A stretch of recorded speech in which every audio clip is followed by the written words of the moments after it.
राम राज में दूध मिला था, कृष्ण राज में घी, मोदी राज में चाय मिली है फूंक फूंक के पी। मैं कर दूंगा, चाय पीजिए, कोई बात नहीं है, चाय बेचिए मत, पीजिए, भले प्लेटफॉर्म हो ना हो, स्टेशन हो ना हो, पीजिए बस चाय। बड़ी अच्छी बात है, आप बहुत अच्छे लोग। देखिए मित्र, एक जानकारी देता हूं, अभी आप रंग में आए नहीं, मैं जानता हूं डॉक्टर अजीत भैया बहुत अच्छी मेहनत की है, सारे कर्मचारियों ने जो कोऑर्डिनेशन रखा है रांची विधानसभा के सारे प्रोटोकॉल ऑफिसर्स ने, चाहे रविंदर जी ने, मिश्रा जी ने, अजीत जी ने, सारी टीम ने, एक बार इनके लिए ताली बजाइए कि आज कुमार विश्वास जी अगर हैं तो आज इनके प्रोटोकॉल के चलते हैं। ताली बजाना हो जाना कोई बड़ी बात नहीं महाराज, हम ब्राह्मण के आदमी हैं, गोरखपुर के हैं, आप मत बजाओ, ईडी का नोटिस भेज देंगे। बहुत अच्छे, ओहो बहुत अच्छे। जब नोटिस फालतू भेजनी है तो इस बात पे भी भेजी जा सकती कि ताली नहीं बजाई थी। लो व्यंग समझना, ताली मांगूंगा नहीं, ये कविता का मंच है। ये रंग कविता का जब हरिवंश राय बच्चन की कलम में उतरा तो उन्होंने लिखा, रंग बरसे भीगे चुनर वाली, ये रंग आस्था की चौखट पर आया तो मीरा ने गाया, श्याम पिया मुरी रंग दे चुनरिया, ऐसी रंग दे कि रंग नाही छूटे रामा, तो बिया धोए चाहे सारी उमरिया। ये रंग फिल्मी पर्दे पर आया तो सुनील दत्त साहब ने गाया कि रंग और नूर की बारात किसे पेश करूं, ये मुरादों की हंसी रात किसे पेश करूं। ये रंग शायरी में आया तो शायर ने लिखा, इसी रंग रंग में रंग है, तुझे रंग रंग में रंग दिया, मेरा रंग आया है रंग पर, तेरा रंग चढ़ के उतर गया। ये रंग कविता में आया तो कवि ने लिखा, इस रंग बदलती दुनिया में मैं रंग बेचता हूं और एक एक हाथ खड़ा ना कर दूं तो बताना, सुनना सुनना। ये रंग जब 18 साल के नौजवान के सर चढ़ करके बोला तो गली गली में भगत सिंह ने गाया, मेरा रंग दे बसंती चोला माए। ये कविता का रंग है। क्या बात है बावरा, वाह। ये ताली पहले बजा देते तो इतना खून खराबा नहीं करना पड़ता।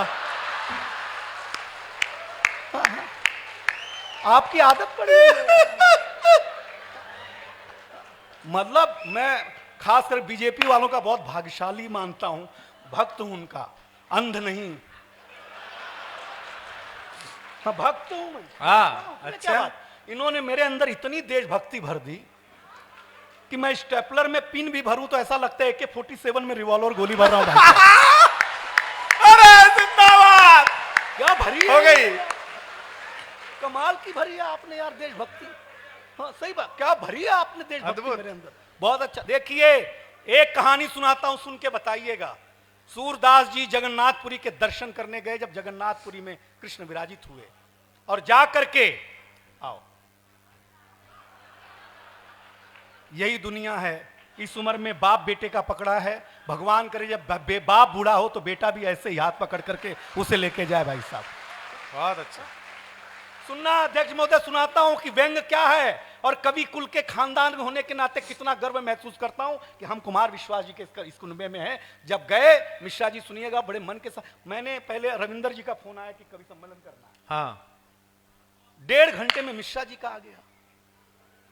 तो हमने कहा कि अच्छा सर, बोले हाँ स्पीकर जी चाहते हैं कवि सम्मेलन हो। मैंने कहा, मिश्रा जी ने कहा कि स्पीकर साहब ने मेरे पे भरोसा जताया है। मैंने कहा अगर वो मिश्रा पे भरोसा जताते हैं तो मैं जानकारी के लिए बता दूं, मैं भी मिश्रा हूं। हाँ, अच्छी बात है ये, हाँ जताया।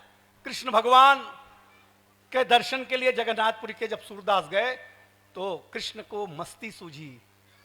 कृष्ण ने अपने पुजारी से कहा कि कल एक सूरदास नाम के भक्त आएंगे, कवि आएंगे, कह देना कि दर्शन नहीं मिलेगा। अगर कान से सुनेंगे कविता तो नहीं सुनाऊंगा, ध्यान से सुनेंगे तो सुनाऊंगा। हाँ हाँ हाँ हाँ, क्या बात है। कान और ध्यान की रेखा खींचने की जवाबदारी आपकी है साहब। सूरदास दूसरे दिन पहुंचे, पुजारी आया, बोला दर्शन नहीं मिलेगा। सूरदास ने बोला क्यों नहीं मिलेगा? बोले जो अंदर बैठे उन्होंने कह दिया कि कल आपको दर्शन नहीं देना। बोले पूछ के आओ क्यों नहीं मिलेगा। आया पुजारी, सूरदास ने पूछा कि क्यों नहीं मिलेगा। कृष्ण ने कहा जाके सूरदास से कह दो कि जब मैं मथुरा में था तो इन्होंने मेरी रास लीला का वर्णन किया, माखन चोरी का वर्णन किया, चीर हरण का, मुझे भगवान नहीं रहने दिया। सूरदास के आदमी ने इस भगवान को कमतर्क बना दिया, इसके लिए उनको दर्शन वर्जित है। सूरदास ने कहा कि जाके कह दो कि एक भक्त से दुश्मनी ठीक है, एक कवि से दुश्मनी ठीक नहीं है। आए हाय आए हाय, क्या बात है दिनेश, वाह। एक कवि, अभी तो ये पंडाल चीर दूंगा साहब। एक कवि से दुश्मनी ठीक नहीं है। कृष्ण ने कहा कह दो जाकर के क्या करना है, क्या लिखना है लिख ले। और सूरदास ने भगवान कृष्ण के खिलाफ पहला पद लिखा, हाँ भृग को कुटेला आहा, झुठेला भीलिन को, आहा। चेरी बस गयो कहां कहूं रे दैया, गोपिन को यार जाको माखन खवाए चोरी चोरी, आहा, रास को रचैया चावल को चबैया, सूरदास या को अवगुण कहां ले बखान करूं, जैसो इसको माई बाप वैसे इसको भैया। भैया आहा, हम कवियों ने भगवान को नहीं क्या छोड़ा बात तो है? मोदी जी क्या चीज हैं या राहुल जी क्या चीज हैं? हाँ? देखिए व्यंग सुनने की आदत, व्यंग क्या है हम सही बता रहे हैं, माफ करना हम उत्तर प्रदेश के हैं। हमारा एकमात्र ऐसा उत्तर प्रदेश है जहां डिग्री पहले मिल जाती, स्कूल बाद में जाना होता है। आप ताली नहीं बजाओगे क्योंकि अध्यक्ष महोदय, भारतीय आदमी की आदत होती है कि वह सत्यनारायण भगवान की कथा अगर 10वीं बार भी सुन रहा हो तब भी जब तक पंडित ना कहे कि अध्याय समाप्त हुआ तब तक वह अक्षत फूल नहीं छोड़ता, क्योंकि ठीक से सुन ही नहीं रहा होता है। आपने अगर पहला कवि सम्मेलन जो मैंने किया था ठीक से सुन लिया होता तो आज 20 लाख खर्चा नहीं होता,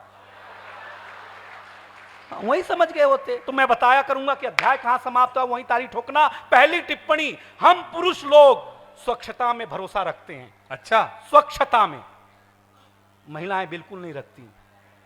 इसका उदाहरण देखिए, हाँ हम पुरुष लोग अध्यक्ष महोदय नाई के पास बाल कटा करके आते हैं, दाढ़ी बना करके आते हैं, जाकर के तुरंत नहाते हैं। आपने किसी महिला को ब्यूटी पार्लर से आने के बाद अध्याय समाप्त हुआ, जोरदार ताली बजाई जाए। बहुत अच्छे।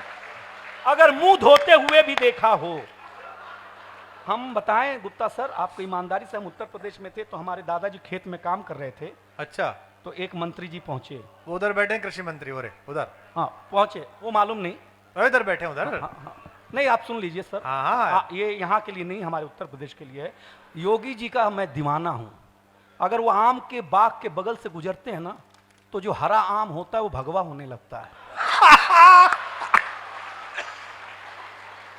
इतनी दहशत, हाँ हाँ हाँ, मैंने कभी देखी नहीं साहब, मैं दीवाना हूं उनका। साहब पहुंचे, हमारे दादाजी खेत में काम कर रहे थे तो मंत्री जी ने कहा कि और किसान जी कैसी है आपके गन्ने की फसल। हमारे दादाजी पैर पकड़ लिए, बोले कृषि मंत्री का पैर हमारे खेते में। अब मंत्री जी हैरान कि कल शपथ खाए, अभी कल ही खाए हैं, अखबारों में नहीं आया है, टीवीओ नहीं दिखाया है। टीवी तो वही उसी को दिखाता ना जो दिखवाना चाहते हैं, तो नहीं दिखाया। मंत्री जी को बोला, किसान से मेरे दादाजी से पूछा कि चाचा आपको कैसे मालूम पड़ा कि हम ही कृषि मंत्री हैं? तो हमारे दादाजी ने कहा बेटा जब तुमने गेहूं की फसल को गन्ने का फसल बताया। ताली कमजोर है यार, व्यंग यही है। तब भी तभी समझ गए। हम समझ गए थे कि हमारे प्रदेश का कृषि मंत्री, पोर्टफोलियो नॉलेज की वजह से थोड़ी नहीं मिलता है, पोर्टफोलियो ताकत की वजह से मिलता है। सही बता रहे हैं हम आपको, लेकिन अच्छी बात है। देखिए व्यंग सहन करने की ताकत पैदा करिए, विरोध मत करिए। अगर हमारा मुंह बंद करना शुरू कर देंगे तो ये धरती हमारे जैसे पुत्रों को जन्म देना बंद कर देगी साहब। आप इसलिए हम जैसों को हिम्मत दीजिए, तालियां बजा करके। हम तो अध्यक्ष महोदय सही बता रहे हैं आपको, हम 5 साल के थे गुप्ता सर, हमारे पिताजी हमको स्कूल में जमा कराने ले गए। हाँ पहले जमा ही होते थे, अपने मन से कौन जा रहा था बताइए। ऐसे बगीचे में स्कूल लगा हुआ, ऐसे हमारे पिताजी खड़े, ऐसे हम खड़े, ऐसे मास्टर जी बैठे हुए। तो हमारे पिताजी ने मास्टर से कहा जमा कर लो, 5 साल का हो गया है हमारा लड़का। तो मास्टर साहब ने मेरे पिताजी से पूछा किसका लड़का है? हमारे पिताजी भावुक हो गए, बोले मास्टर साहब आपका है? आपका है? हम टेंशन में कि जिसको हम 5 साल से बाप समझ रहे हैं वो तो हमारा बाप है नहीं यार। हमारे पिताजी तो यहाँ मास्टरी कर रहे हैं। तो हमने पिताजी से पूछा जब आप हमारे पिताजी नहीं तो घर में क्या कर रहे हो? पिताजी बोले बेटा ये संस्कार बस कहना पड़ता है। सर सही बताते हैं, पहले दिन ही स्कूल में जांच करने इंस्पेक्टर साहब आए। ऐसे ही खचाखच बच्चे देखे, हाँ। हैरान, क्योंकि हमारे उत्तर प्रदेश में बच्चे होते नहीं, सीधे बाप। एक लड़के को खड़ा किया, बोले बताओ तुम्हारे प्रदेश का मुख्यमंत्री कौन? बच्चे ने कहा रामलाल यादव। इंस्पेक्टर ने बोला ये कौन है बे? बच्चे ने कहा पिताजी का नाम है, 5 साल से घर नहीं आए तो मुझे लगा यही होंगे। मैं समझिएगा, मैं समझाना चाहता हूं आपको। इंस्पेक्टर का माथा खराब हो गया, बोले तुम्हारे प्रदेश के मुख्यमंत्री का नाम नहीं मालूम है, कैसे बच्चे हो? बच्चे ने कहा साहब असली बात यह है कि हम असली स्टूडेंट हैं ही नहीं, हम यहाँ भेड़ बकरी चरा रहे थे।